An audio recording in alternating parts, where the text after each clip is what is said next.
నమస్తే, welcome to Vishwada astrology. So ఈ వీడియోలో మనం ఏప్రిల్ హోరోస్కోప్ డిస్కస్ చేసుకుందాం అనమాట. అండ్ ఫస్ట్లీ వీడియో స్టార్ట్ చేసే ముందు ఒక క్లారిఫికేషన్ ఏంటంటే, చాలా మంది నన్ను కామెంట్ సెక్షన్లో కానీ కాల్ చేసినప్పుడు, కన్సల్టేషన్ కోసం కాల్ చేసినప్పుడు కానీ రాశికి లగ్నానికి చాలా కన్ఫ్యూజ్ అవుతున్నారు. సో రాశి అంటే ఏంటి, లగ్నం అంటే ఏంటి, వేరు వేరుగా మీరు యూట్యూబ్లో మంత్లీ హోరోస్కోప్స్, వీక్లీ హోరోస్కోప్స్ పెట్టేటప్పుడు రాశికి సంబంధించి అంటారు, ఒకసారి లగ్నానికి సంబంధించి అంటారు, ఎలా తీసుకోవాలి అనేసి. సో ఎవరైనా సరే ఎప్పుడైనా సరే ఒక ప్రిడిక్షన్ నేను ఇస్తున్నాను, ఒక పర్టికులర్ రాశికి సంబంధించి చెప్తున్నాను అంటే మీరు ఆ పర్టికులర్ ప్రిడిక్షన్ మీకు ఒకవేళ ఆ రాశి లగ్నం అయితే కూడా అది వర్తిస్తుంది అనమాట. ఓకే, నేను ఆ జోడియక్ సైన్ ని ఆధారితంగా చేసుకుని దాని నుంచి 1, 2, 3 అనే హౌసెస్ లెక్కేసుకుని చెప్పిన ప్రిడిక్షన్స్ ఇవన్నీ. సో మీ లగ్నం ఏదన్నా అవ్వచ్చు, రాశి ఏదన్నా అవ్వచ్చు. సో ఫర్ ఎగ్జాంపుల్ లెట్స్ మీది మేష లగ్నం అండ్ కర్కాటక రాశి అంటే, ఇప్పుడు మీరు మేష రాశి ఫలితాలు, కర్కాటక రాశి ఫలితాలు రెండు తీసుకుని రెండింటిని ఒక మాక్సిమం ఒక 14 to 15 ప్రిడిక్షన్స్ వస్తాయి. సో ఆ ప్రిడిక్షన్స్ అన్నిటిని కూడా మీరు మెర్జ్ చేసుకుని మీరు రియల్ లైఫ్ లో జరుగుతున్నాయి లేదు చూసుకోవచ్చు. సో అసలు బేసిక్ గా లగ్నం అంటే ఏంటి, మెటీరియలిస్టిక్ థింగ్స్ అన్ని కూడా మనకి వరల్డ్ నుంచి, world pleasures and materialistic things అన్ని కూడా లగ్నం. సో మీరు చేసే పనులు, మీకు వచ్చే రిఫ్లెక్షన్స్, ఆ పనుల నుంచి మీకు వచ్చే reflections, financial things and career కి సంబంధించి, హెల్త్ కి సంబంధించి, మ్యారిటల్ లైఫ్ కి సంబంధించి ఎవ్రీథింగ్ ఇవన్నీ కూడా ఇంకా లగ్నం. సో రాశి అంటే ఏంటి, ఆ పర్టికులర్ విషయాలపైన మీ యొక్క డెసిషన్ మేకింగ్ స్కిల్స్, ఆ పర్టికులర్ విషయాలని మీరు ఎలా తీసుకుంటున్నారు, ఎలా రియాక్ట్ అవుతున్నారు. ఓకే, సో ఇదంతా కూడా రాశి అన్నమాట. రాశి అంటే ఏంటి, చంద్రుడు ఉన్న ప్లేస్మెంట్ ని రాశి అంటారు. సో చంద్రుడు ఎవరు, మనకు కారకుడు. సో మీ డెసిషన్ మేకింగ్ స్కిల్స్ ని ఇక్కడ డెసిషన్ మేకింగ్ స్కిల్స్ ఆ పర్టికులర్ విషయాల్లో ఎలా ఉంటుంది అనే దానికి మాత్రమే రాశి చూసుకోవాల్సి ఉంటుంది. ఓకే, సో డెసిషన్సే కదా అన్ని కూడా డిసైడ్ చేసేది, ఫ్యూచర్, పాస్ట్ అండ్ ప్రెసెంట్ అన్ని కూడా. సో కాబట్టి మైండ్ కి సంబంధించిన విషయాల్లో రాశిని, మెటీరియలిస్టిక్ థింగ్స్ విషయాల్లో మనం లగ్నాన్ని. ఓకే, ఒక క్లారిటీ వచ్చిందని అనుకుంటున్నాను. సో ఇప్పుడు వీడియోలోకి వెళ్దాం. సో ఈ వీడియోలో నేను మొత్తం అన్ని కూడా ఒక మంచి సైన్స్ బేస్డ్, ఓకే ఇప్పుడు real science, okay proven science లాంటిది, ఇప్పుడు ఒక మంచి science based, planetary degrees based, నక్షత్రాస్ ఎనర్జీస్ బేస్డ్ ప్రొడిక్షన్స్ ఇస్తున్నాను అనమాట. ఎలాంటి సూపర్ స్టిషన్స్ ఇచ్చేసి ఏదో అతీతంగా అది జరుగుతుంది ఇది జరుగుతుంది అని కాకుండా, pure science based, energies based, degrees based astrology predictions ఇస్తున్నాను. సో ఒక మంచి ఆథెంటిక్ ఆస్ట్రాలజీ కంటెంట్ ని ప్రొవైడ్ చేస్తున్నానని అనుకుంటున్నాను. సో మీకు నచ్చితే సబ్స్క్రైబ్ చేసుకోండి, లైక్ అండ్ షేర్ చేయండి. సో ఇంకా లేట్ చేయకుండా వీడియోలోకి వెళ్తే, ఫస్ట్లీ మనం ఈ ఏప్రిల్ మంత్ లో జరుగుతున్న ప్లానటరీ చేంజెస్ అండ్ ఈ యొక్క జోడియాక్ సైన్స్ లో ప్లానటరీ మూవ్మెంట్స్, ట్రాన్సిట్స్ అండ్ నక్షత్ర మూవ్మెంట్స్ అనేది చూసుకుందాం.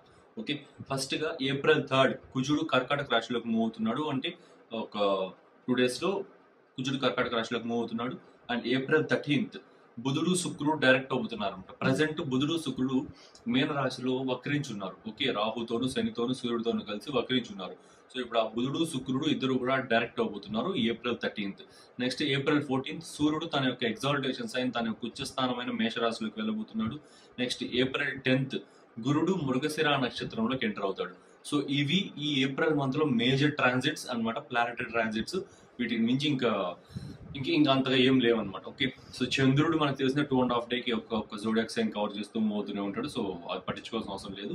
సో నెక్స్ట్ ఇప్పుడు, సో ఫస్ట్ గా మేషరాశి వారికి ఈసారి మిక్స్డ్ రిజల్ట్స్ ఉండబోతున్నాయి. ఈ మంత్ లో మిక్స్డ్ రిజల్ట్స్ ఉంటాయి. సో వ్యయ స్థానంలో 5 గ్రహాల యొక్క కలయిక జరగడం వల్ల ఎక్కువ ఫారిన్ ట్రావెల్స్ కి ఆపర్చునిటీస్ వస్తున్నాయి, ఎక్స్పెండిచర్స్ అనేవి ఎక్కువ అవుతాయి, అండ్ కొంచెం ల్యాక్ ఆఫ్ క్లారిటీ అనేది ఎక్కువ ఉంటుంది, కొంచెం డెసిషన్ మేకింగ్ లో కొంచెం ఇబ్బంది పడతారు.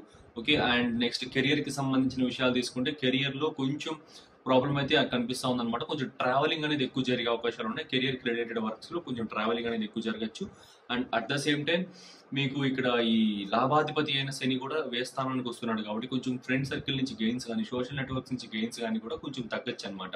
ఓకే, నెక్స్ట్ ఇక్కడ ఈ వర్క్ ప్రెషర్ అనేది కొంచెం ఎక్కువ ఉంటుంది అనమాట. 6th లార్డ్ రెట్రో అవడం, 10th లార్డ్ 12th హౌస్ లోకి వెళ్ళడం అనేది కొంచెం. 6th లార్డ్ ఎవరు అవుతాడు ఇక్కడ, బుధుడు అవుతాడు. బుధుడు రెట్రోగ్రేడ్ అయ్యి వ్యయ స్థానంలో నీచ స్థానంలో ఉన్నాడు. ఈవెందో నీచభంగ రాజయోగం అయినా సరే అక్కడ అంత పవర్ఫుల్ గా లేదు ఆ యోగం అనేది. ఎందువల్లంటే ఇప్పుడు ప్రెసెంట్ వక్రించున్నారు కాబట్టి April 13 వరకు కూడా ఉండదు. సో కాబట్టి కొంచెం వర్క్ ప్రెషర్ అనేది ఎక్కువ అవచ్చు, ఆఫీస్ పాలిటిక్స్ అనేవి జరగచ్చు.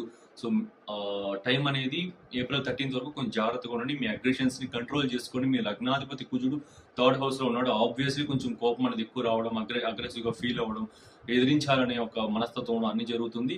సో 12th house అంత ప్రామినెంట్ గా ఉన్నప్పుడు ఎంత స్ట్రాంగ్ ఎమోషన్ వచ్చా దాన్ని కంట్రోల్ చేసుకోవడం మంచిది అనమాట. Okay, so April 13th to 15th first half వరకు కొంచెం సైలెంట్గా ఉండడం, ఆ తర్వాత అన్ని కూడా సెటిల్ డౌన్ అవుతాయి.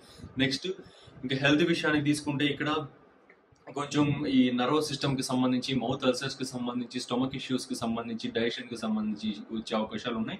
ఎందువల్ల అంటే నర్వస్ సిస్టమ్ అంటే 6th లార్డ్ అయిన బుధుడు వక్రించేశాడు, మళ్ళీ అల్సర్స్ అంటే కూడా బుధుడే వస్తాడు అనమాట.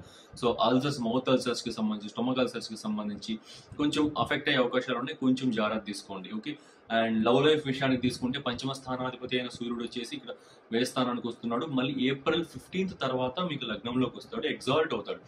ఏప్రిల్ 15 తర్వాత అయితే మంచిదే, ఓకే పర్వాలేదు. ఏప్రిల్ ఫస్ట్ హాఫ్ ఆఫ్ ఏప్రిల్లో ఏంటంటే లవ్ లైఫ్ సంబంధించిన విషయంలో కాస్త misunderstandings and lack of clarity, lack of particular information ఏదన్నా మీకు తెలిసింది, ఒక విషయం తెలిసిందంటే ఆ ఇన్ఫర్మేషన్ అనేది అంతగా నిజం కాకుండా పోవడం, దాన్నే మీరు నిజం అని నమ్మడం, ఇలా నమ్మి మిస్అండర్స్టాండింగ్స్ వల్ల కొంచెం గొడవలు రావడం, ఇలాంటివి కూడా జరిగే అవకాశాలు ఉన్నాయి. కొంచెం జాగ్రత్తగా ఉండండి. ఏ విషయం తెలిసినా కూడా ఏ రియాక్షన్స్ అనేటివి కొంచెం చూసి ఇవ్వండి. ఓకే, సో మిస్అండర్స్టాండింగ్స్ అవ్వకుండా ఉంటాయి. సో ఇది మేషరాశి వారికి. అండ్ ఈ మీనరాశి పీపుల్కి ఏంటి అంటే కెరియర్ ఆపర్చునిటీస్ అయితే చాలా బాగున్నాయి అనమాట. బట్ వాళ్ళ ఆఫీస్ కి సంబంధించి కానీ వర్క్ ఎన్విరాన్మెంట్ లో వాళ్ళ యొక్క సీనియర్ పీపుల్ ఎవరైతే ఉన్నారో వారి నుంచి కాస్త ఇబ్బంది అయితే వచ్చే అవకాశాలు ఉన్నాయి. కొంచెం ఇక్కడ కేర్ఫుల్ గా ఉండాల్సి వస్తుంది. వారికి ఈ విషయాలు అనేవి తెలియకుండా చూడడం, ఓకే, ఇలాంటి విషయాలు కేర్ఫుల్ గా ఉండాల్సి వస్తుంది.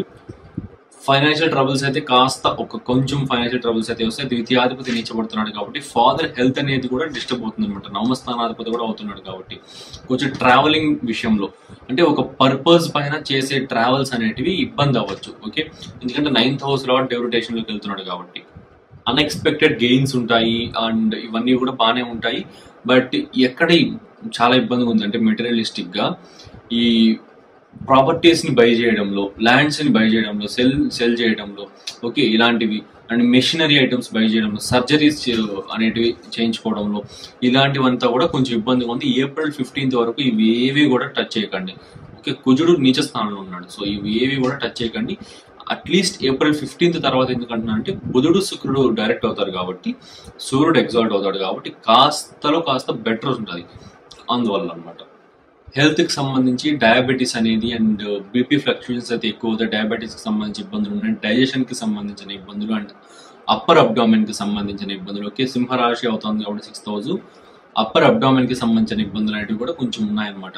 అండ్ లవ్ లైఫ్ విషయానికి తీసుకుంటే ఇక్కడ లవ్ లైఫ్ విషయంలో కాస్త మిస్అండర్స్టాండింగ్స్ ఉన్నాయి. బట్ ఓకే పర్లేదు, బాగానే ఉంటుంది. ఎక్కువ ఎక్స్పెక్ట్ చేయకండి. Okay, don't expect more. Okay, so ఇక్కడ ఎందుకంటే 7వ స్థానంలో కేతు ఉన్నాడు కాబట్టి and mother and father health అయితే కాస్త డిస్టర్బెన్సెస్ అయితే అవుతాయన్నమాట. కొంచెం కేర్ఫుల్ గా ఉండండి. ఇక్కడ 4th house lord 9th house lord ఇద్దరు డెప్యుటేషన్ లోకి వెళ్తున్నారు కాబట్టి and at least second half of April వచ్చేదాకా కొంచెం కేర్ తీసుకోండి ఎక్కువ. ఓకే, సో ఇది